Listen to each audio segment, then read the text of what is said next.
Episode 13.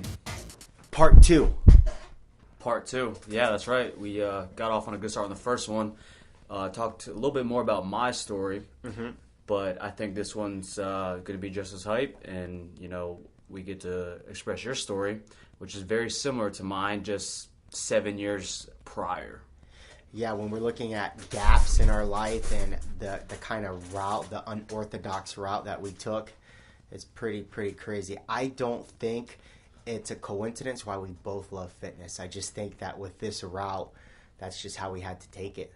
Yeah, it's safe to say we were both in somewhat of a hole, and we found this whole fitness route, this passion, and it enabled us to kind of dig us out of this hole. When I think both of the feelings we both got out of high school, which was like,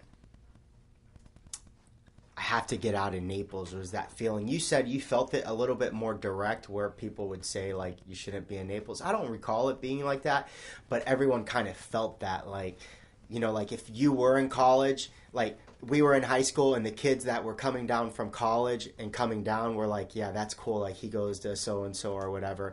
But the dudes who stayed around, you kind of looked at them. I hate to say losers, but like, it was like, we felt like they weren't doing anything with their life. And we're like, dude, I don't want to be like that dude over there, dog. Like we got to make sure we do something. Yeah, I mean, you can almost label it as a loser. You don't have to be nice about it. That's the feeling everyone had back then. And when I just posted our last podcast, episode 12, I had some, you know, high school friends that I haven't really talked to, don't really like my stuff on Instagram or Facebook, but they were liking it, Wow. you know. And in the post, I said, hey, you know, I go way back to the point where you were looked at as a loser if you stuck around in Naples. You know, people labeled you as being stuck in Naples, not moving forward. So, yeah, I mean, it's crazy to kind of reminisce back then. You know, it wasn't, you know, it was basically frowned upon to stick around in Naples.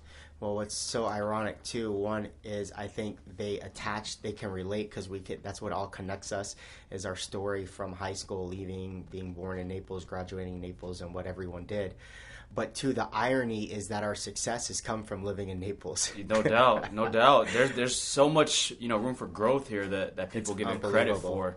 Yeah. You know, there's plenty of opportunities, and you know go way back when we were in these holes. Our, you know, demeanor and our mindset was the complete opposite. It's like there's nothing here. We got to get out. Yeah, and I think you just got to experience a little bit. You got to leave and do some other things to really. You know, I told you what one of my favorite quotes is: the mind does not know how to proceed unless it has something to compare it to. It's like when we go get a freaking price quote on landscaping, and the guy, dude, this is real story, real talk, last couple of weeks, and he gives us a quote for $1,500, sprinklers and grass. I'm like, dang, that's expensive. We just got one today, another one. The mind does not know how to proceed until we can compare it. $3,500. Yeah, so $1,500 looks pretty cheap now, right? So who you telling, man? I've been doing the same process with this dog. Oh, dude, tell me about this dog you have. That's a whole different story. Yeah. I don't know if you want to tell people how much you're paying for that dog. Yeah, What if Mikey said, bro, you can have a baby with that price? You said it too, man. But yeah, we're in the search of finding a puppy, French bulldog. We'll leave it at that. You know, it's a high demanded dog breed. So I'm doing the same thing you do, trying to weigh out some options, get some connections. You know, I've gotten some. So, you know, I just kind of just been comparing prices just like you were doing the landscape. But, I mean, it's not going to be cheap, that's for sure. Yeah, well, I think you're doing the right thing, like we talked about, what you're going to learn. I mean, you've already made some big moves, living with your girl, moving to getting a dog with your girl, and the responsibilities is that's going to take. It's just, like you said, we have to elevate these relationships and test the waters and make sure that you guys are moving in the right direction. No one ever wants to feel like they're being stagnant. I mean, what a terrible feeling. Yeah, and I think that's a perfect segue to kind of rewind a little bit, you know, back to our, you know, graduating high school. You know, I did a good job of going about my story, so I'm, you know, curious to see about your story. You know, that's basically maybe how you felt upon graduating is, you know, no form of direction, almost a little bit stagnant. You didn't really have a game plan. I didn't have a game plan. I was the stereotypical jock who was living every day. Your boy... Big hotshot wrestler, huh? hotshot wrestler, placed at the state tournament, prom king 2003. Like, what more do you Wow. want? What more do you want out of life, bro? Like, I had made it. That was the real deal in high school, That was huh? the pinnacle of my life, bro. No lie. You know, that's crazy, man. I don't want to sound cocky, but I felt like I was, the shit in high school too. So I feel like if you're at that all-time high in high school, and you make that transition, after high school, maybe not even going to college, but you almost hit that downslope. It's like, hey, I was, same on my end. I was a football player. You can consider myself, decently popular, all that. But yeah, you're at an all-time high. So when that high school ends, it's like, hey, now what? Yeah, it's the feeling that you're indestructible and you're Superman, and then when you get to the reality / real world, it's a huge slap in the face really, really quick, and you're just trying to figure it out. And for me, I had to make a lot of mistakes in the process to kind of navigate my path, right? My path. And once I accepted, like, this is a little bit different from what everyone else is doing, I was able to really catapult myself back to success. And I'm grateful for those situations. But I mean, just like you, we're coming at the end of your senior year, and I'm trying to figure out, like, dang, my buddies are going to college. And I was smart enough to take the SAT once my junior year. Don't even remember when I took it or how I took it or who sold me to take it, but I did it. So at the end of that senior year, when my buddies are applying for college, I'm like, yeah, maybe I should do this. But I never took school that seriously. Don't get me wrong, like, the GPA average was decent, but when you're trying to get in D1 schools like the University of Florida or UCF or FSU, none of those schools would accept me. It just wasn't there. I wasn't doing enough stuff to be seen by these schools. Yeah, because at the time, we're 18-year-old kids, I feel like our school system could do a little bit better of a job of kind of preparing you for more real-life situations and decision-making than, calculus or science. Well, yeah, we always say, like, the guy who makes a life book to figure out this thing is gonna be set for life, because there is a huge distinction between, like, it given to us, like we experienced in high school, and then that moment when someone says, like, you need to grow up, like, you got to figure this out, and that's when it becomes real.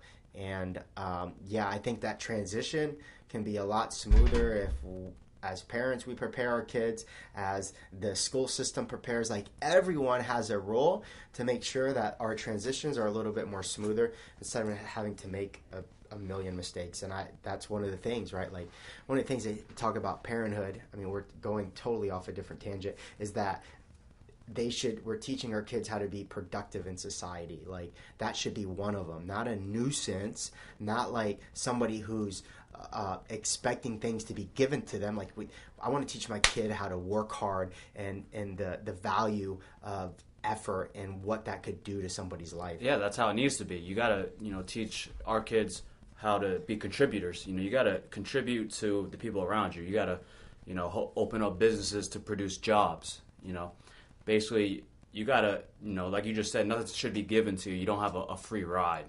You look at all these celebrities that have free rides that, were stars early ages. They develop drug problems. They don't know how to really deal with society because they were given free rides their entire life. But you got someone that's worked for, a thing or two. They, in my opinion, grow up to be way more successful because they were learning stuff. They were doing stuff for themselves. They were working, early on. Yeah, they had work ethic. They were working jobs in high school. They were, saving money. They had the picture much sooner than we did, and I think that's why they were successful. So, anyways, the only school that would accept my dumb butt right after high school was the University of North Florida, but I had to go there on a probationary period. Which was early, right? Super early. It was like 8 weeks early or something like that before the fall started. And that's the last thing you want to do. You just graduated high school. You want to start up, right? It's now I remember it clear as day. Senior year graduation. It's like, hey, last thing I want to do is start school again. I want a little bit of a break. So, is that how you felt? That summer. No, it was totally how I felt. I didn't want to go. I didn't have a choice. You know, their school would accept me. So it wasn't like, oh, okay, this other school will accept me in the fall. Like I had no plan B. So I had to suck it up. And, you know, my mom packed me up in a truck. And 6 hours later, I'm in UNF, and it's just crash course, dude. Like literally going down to the store in Jacksonville to get necessities that I need for my dorm room. Like, it was that sort of thing. Like, I was not prepared. Mentally, I wasn't prepared. Listen, I did what I did well, and I survived. I passed my classes, but I couldn't see myself doing that for 4 more years there. So I called my mom up, and I'm telling her my story, but I'm like, I can't keep doing school, but I don't want to go back home. I had that sense like I can't go back home. I don't want to show face. I don't want to feel like a loser. So we get this bright idea that I would live with my uncle in Texas, who I had only met once. This is my dad's brother. I met him once visiting my dad, who was in prison. Okay.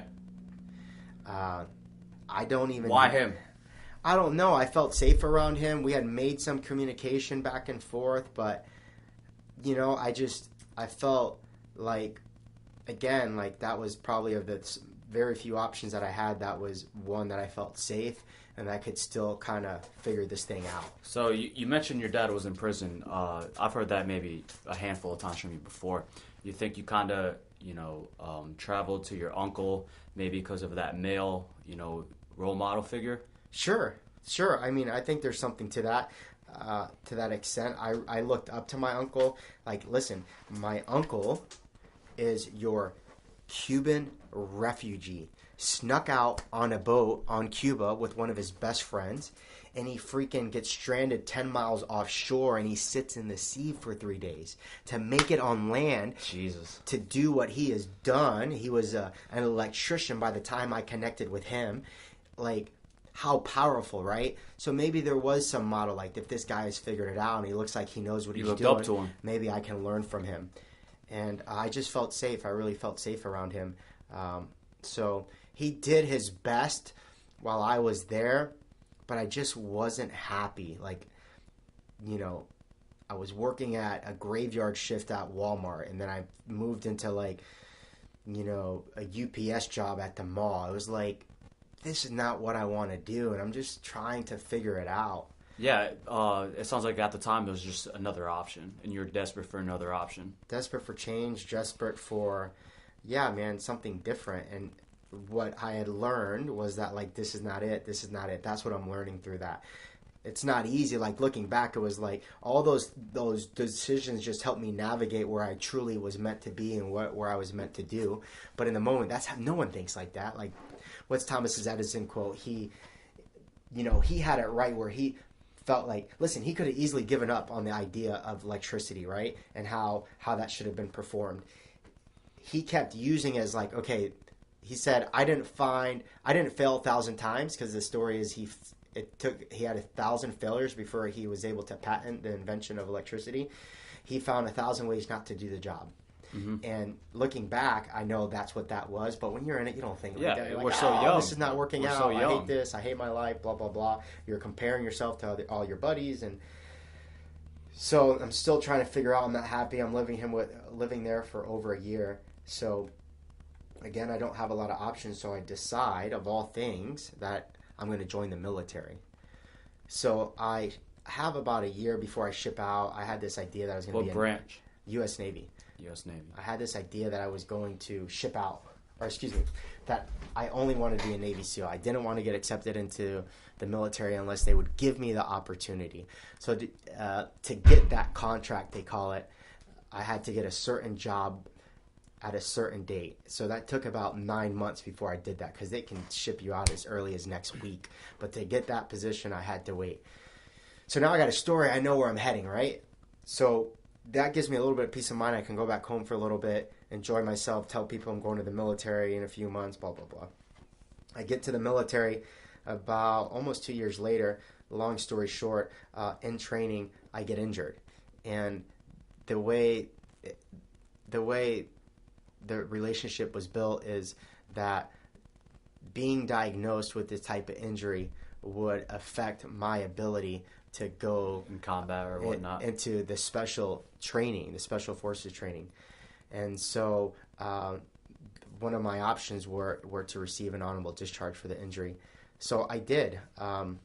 It wasn't easy. I had to come back home again and give that story, like, aren't you supposed to be in the military?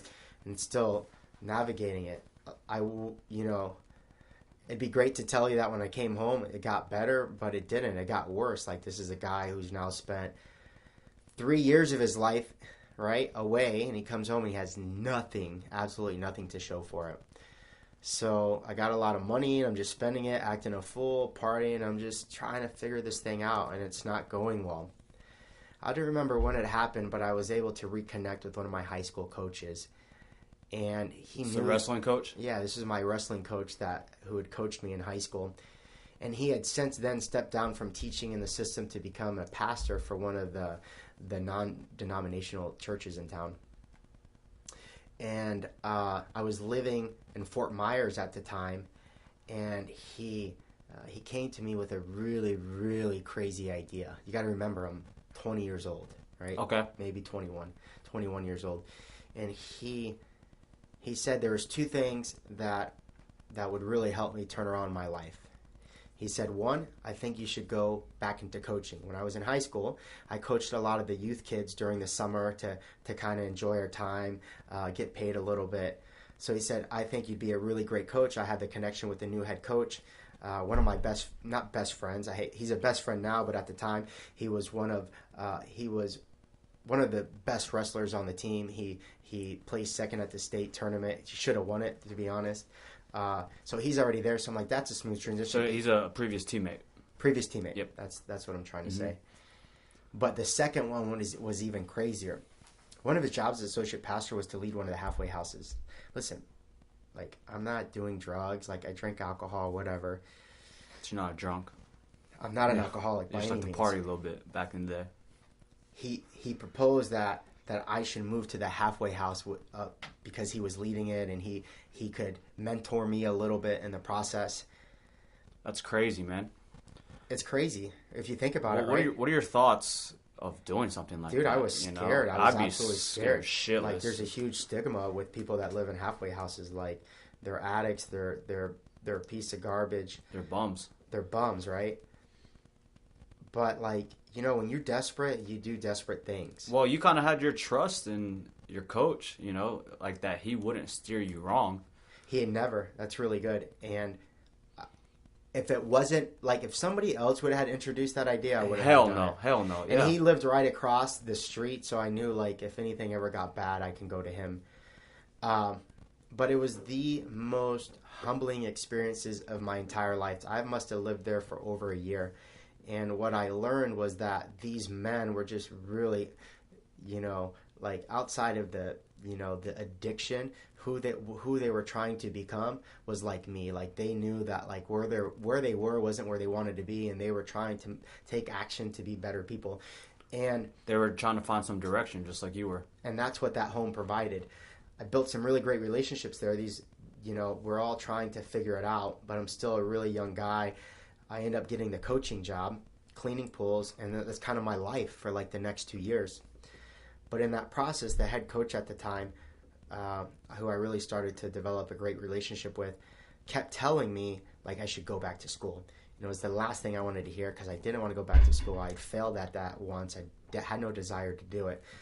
But my former teammate is another Cuban refugee who comes over. He comes from Cuba at 13, speaks no English. Man. And now he's in his third year of college at FGCU, and I refuse to go to college. Yeah. So I'm putting all this stuff together, and I'm like, I have to do this, right? So I take it lightly. Edison Community College, we had that combo. It was the community college, the local community college once down here. I end up taking a semester there.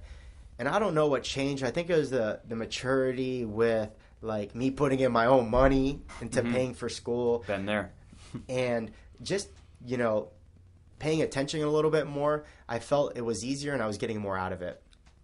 Yeah, you're probably sitting in a class like, okay, this actually starts to feel like how it should be. Right. Yeah, I've been there, man. I've been sitting in class like, hey, this doesn't feel like the first time around. This is like, where you should be, and it feels right. It's like you're more level-headed at that point. No, 100%. And, I started to love learning and absorbing information and applying myself and taking pride in the work that I was submitting.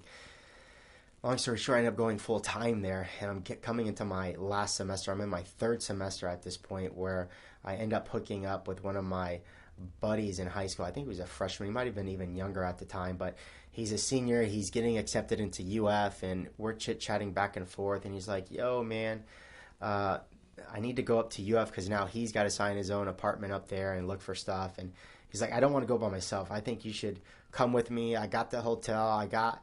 I'm driving. You don't have to worry about anything. Just come along for the ride. Just come along for the ride. Well, I end up signing a lease with him on the way back. I think there are a lot of things that connected. One was like the possibility of like this could be possible. He sold that idea to me. Two was the excitement of the time there. This is when Tim Tebow had just won their first national title there. It just felt right. It was one of those last minute decisions that, sounds crazy now, but I'm so grateful I did it. You're pretty close with this friend, right? At the time? Yeah, I was decently close. We connected on a daily basis. We worked together. Just from a third party, I feel like, this whole journey is you're coming across these people that are contributing to your life. You got this inner circle, so to speak, a nice support system where they're basically taking your hand and kind of leading you, just in the right direction. Keep on moving forward. Yeah, when people say what they did on their own, or like how proud they are of what they achieved, it's almost impossible not to be thankful of the people that you were surrounded by in the process. There is nothing in my life that I've done by myself. Absolutely nothing. Not me starting this business to me finishing my MBA, which sits me behind the computer. I have my wife supporting me and helping me and encouraging me. So never, and I'm so grateful for that situation. But I think in the morning too, you're not like, oh, this is my inner circle, yeah, chest bump. It's just like he's supportive. They believe in you, and they start making you believe in those things that they believe in. I don't know, man. The long story short, the spark notes, the last from that moment to where I am today. I started personal training too while I was down here. That's where I got certified. So as I get up to UF, I said, hey, listen, I have one more semester. I go from going to Santa Fe, which is a community college, getting transferred in, which is crazy because the next semester they reduced transfer rates by 1,500 students. Yeah, I'm sure it would have been a lot harder for me to get in. I apply for a job for personal training at the recreational center. I get the job. The dudes, the young kids in the department are doing this thing called CrossFit. I'm like, I don't want to touch that, dude. I'm a personal trainer. We don't do that kind of stuff. The graduate assistant the next semester, who is a hardcore CrossFitter, who eventually becomes my girlfriend. That's how I roll. She did your thing, man. She made us all do a CrossFit workout. So not only did I crush everybody in the workout, it crushed me. And at the time I was training for a marathon. I ran the Disney Marathon right at the end of my senior year, at the end of my junior year. So at the end of my first year there. I don't know what the transition was. If you know anything about me, even though a little bit, I'm all or nothing. Like I either I like you or I don't like you. I want you to do this really well or don't do it at all. So don't half-ass anything. Nothing. It's not worth your time. Mm-hmm. So as soon as that experience happens to me, I'm like, there's something to this. And I end up eating up everything I can about CrossFit. All my personal trainers or clients turn into CrossFitters. I start doing CrossFit. I hook up with one of my buddies who I hadn't seen in years at UF, who was going to med school there. Me and him are training almost daily in CrossFit. I come back home and showing people my shredded body. My buddy's like, what are you doing? I'm doing CrossFit. I start a blog and they start following it from home. So by the time, it was just natural, spark notes, I come back down here that I keep doing CrossFit. I got a job teaching high school. I hated every moment of it. I loved the kids. I hated everything else about it. The bureaucracy, the like teaching a curriculum that nobody believes in. What are you teaching? English regular and honors my second year. Honors, bro. A Cuban teaching English, huh? Yeah, but I look white. But yeah. So I just, from that moment, I realized this is not what I want to do. I'm CrossFitting still hardcore. This is what I want to do. And I just find a way to make it happen. That I do them part-time both for as long as I can. It took me about 2 years before I feel like I was burning out and make enough money with the CrossFit thing for me to step down, and I branch did. away. Gary Vee talks about that all the time. Start your business while keeping your day job until you're ready to make that switch completely. Yeah, I mean, listen, you can take more risk when you're younger, but why? Why if you don't have to? And that's what it was for me. And again, I was living with my girlfriend at the time. We had a condo. I was paying for my car payment. I had these responsibilities that I wanted to respect. So that's it. That's how I get there. And boom, 8 years later, here I am. There you are. No biggie. Naples Strength and Conditioning, kicking ass. Yeah, man, we're doing a good job. Cool, man. Just to recap, we talked about, previously before getting on there, we wanted the biggest takeaway to be, don't do it by yourself. Kind of, listen to people around you, give your hand out to try to ask for assistance, try to find that support system. And it sounded like you found yours, between your wrestling coach and your buddies, your buddy going to Gainesville and all that. And like you just admitted a little bit earlier that you couldn't have done it alone. We couldn't have done it alone at all through that process. And two, the biggest takeaway for me was what I try to tell a lot of people is like when people see me and what I do, they think that I just woke up and it happened. Like nothing that's ever happened in my life has happened overnight. Absolutely nothing. What I do consistently well, but I trudge through it every day. It's something that no matter how I feel, I have to do it. It's not fun waking up at 4 in the morning to teach my first class at 5:30 in the morning, but that's what I have to do if I want to get to the position that I want to be and to fulfill the responsibilities that I have. Everything that I do, I've done because I just attack it little by little. I don't fall for the lie that if I take the magic pill or I do this new workout that everybody's doing or follow this new trend, if anything, those things scare me and I want to step away because I want the guy who says, this is why we love Gary. You need to get in to the dirt, right? He calls it the clouds and dirt. The cloud is this big picture thing that we have, but the dirt is like the daily grind. You got to get dirty. You got to sweat. And that's what I've done with my life. You got to be consistent. Every single day. You got to be consistent. Something that's fast and easy isn't real. It isn't real. It's not going to happen. It's not worthwhile. I say this all the time. In a perfect world, if somebody does create the magic pill that gives us the 8-pack, it means absolutely nothing because one, everybody can do it. Yeah. And two, it doesn't make it special, right? Why we feel so good when we finally achieve the physicality that we desired was all the hard work, the day-to-day that we put in to make that happen. That's what makes it, the process, the journey. Yeah, the journey. You look back, just like we just recapped on these, 2 crazy stories, but we look back, us where we're at now, more mature, and we feel this sense of humbleness like, hey, we've been there, we've done that. It was a consistent grind. It wasn't easy, but like, hey, now we're at this point. Pat yourself on the back. You know what I'm saying? For sure. And so we have buddies that want to do stuff and start their own businesses or look up to other people. I say, like, follow your path. Don't stop looking at what everybody else is doing. Do you feel secure and confident of where you're at? Are you attacking every day to move you in the direction that you're looking to? Then stay there. Like, be patient. Hold on. Keep doing those things. Don't give up. Yeah, pursue a route that you're passionate about. You can't do something every single day for the rest of your life that you're miserable at.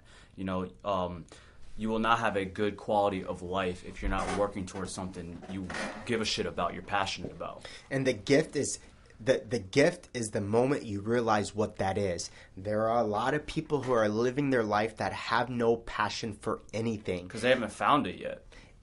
100%. And those people are the ones that I encourage to, like, keep digging, try new things, like, find that thing. Because there's nothing more special than being able to wake up every morning and do what you love to do. No doubt, man. I think we should call it right there. Thanks, man. We appreciate you guys hearing our stories. It wasn't easy, but it was worth it. Yeah, no doubt. And hey, if you like what we're talking about, just please give us some reviews, some comments. I feel like, and I know Mario feels like that, we're bringing some pretty decent fire, so we want, maybe someone that is going through a time that we already been through, maybe we can shine some light on them and get them, through what they're going through.